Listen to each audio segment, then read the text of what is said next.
All right, let's jump right in. Today, we're going to unpack something really interesting from an ancient legal text, Leviticus chapter 4. You can think of it as a detailed blueprint for how a whole society is supposed to deal with mistakes. Not, deliberate rebellion, but the kind of wrongdoing that happens by accident. I mean, really think about that for a second. You find out you've broken a major rule, but you didn't even know you were doing it. You're still guilty technically, but you didn't mean to do it.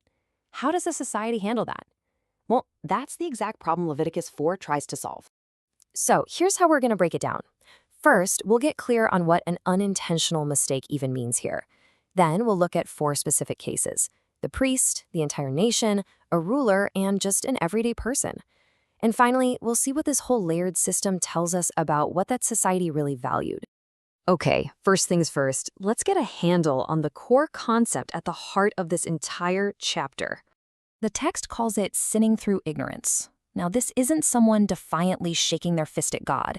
This is someone who, maybe through an oversight or just not knowing, broke one of the community's most important rules. The key thing to get here is that, yeah, they're still considered guilty, but the path to forgiveness is totally different than it would be for someone who broke the rules on purpose. So where does this system start?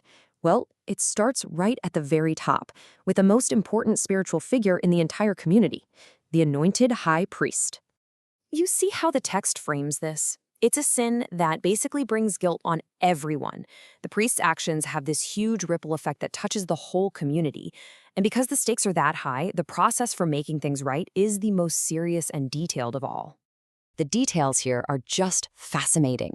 First, a young bullock, that's a very expensive animal, but the really significant stuff is all about location.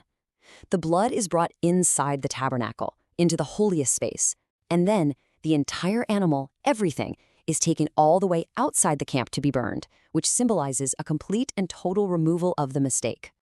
Now, let's move to the next level and see how this develops. What happens when it's not just one person, even an important one, but the entire community that messes up?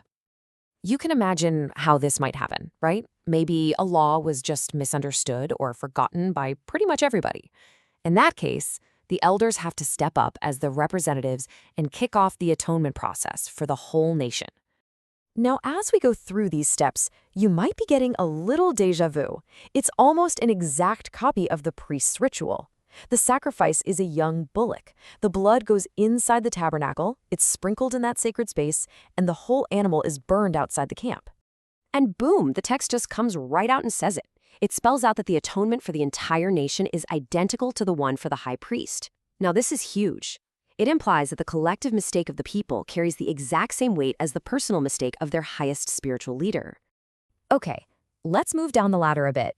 Next up is a different kind of leader. Not a priest, but a secular ruler, like a chieftain or a prince. So this person holds a ton of power and influence, but they're not the high priest. Their mistake is still a big deal, but as we're about to see, the ritual requirements start to shift. And the differences here are so important. First, the animal is a male goat, still valuable for sure, but not as valuable as a bullock. But look at the ritual location. The blood is not taken inside the tabernacle. It's handled at the outer altar, the one for burnt offerings. The sacredness of the ritual has clearly taken a step down. And finally, we get to the case that, let's be honest, would have been the most common one, the unintentional mistake made by an ordinary person. This is your average person, right? A member of what the text calls the common people. Their mistake affects them and their family, but it doesn't have that same community-wide impact that a leader's mistake does. So, the ritual for a commoner is basically identical to the ruler's. The blood goes on the outer altar. But what's really unique here is the choice of animal, a female goat or a female lamb. This is the only category where there's an option, and that almost certainly has to do with practicalities, what an ordinary family could actually afford. Okay, so we've looked at all 4 cases. What's the big picture here? What does this whole structured system actually tell us when we put all the pieces together? When you laid it all out on a table like this, the pattern just jumps right out at you. You can see 2 clear tiers. Up top, you've got the priest and the whole congregation. They require the most expensive animal, the bullock, and the most sacred ritual, taking the blood inside the sanctuary itself. Then, on the bottom tier, you have the ruler and the common person. They offer a less expensive goat or lamb, and their ritual happens at the outer altar. The pattern is just undeniable. So here's the bottom line. The system creates a direct link between social responsibility and how serious an accidental mistake is considered. The errors of people with the most influence, whether that's spiritual influence or just the power of the whole community, are seen as having a way bigger impact. And because of that, they require a much bigger, more expensive, and more sacred solution.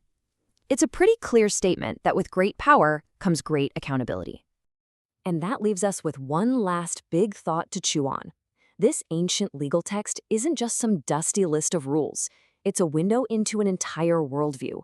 And it makes you wonder, if you analyzed our own rules for handling mistakes today, in our legal systems, in our workplaces, in our communities, what would they reveal about what we truly value?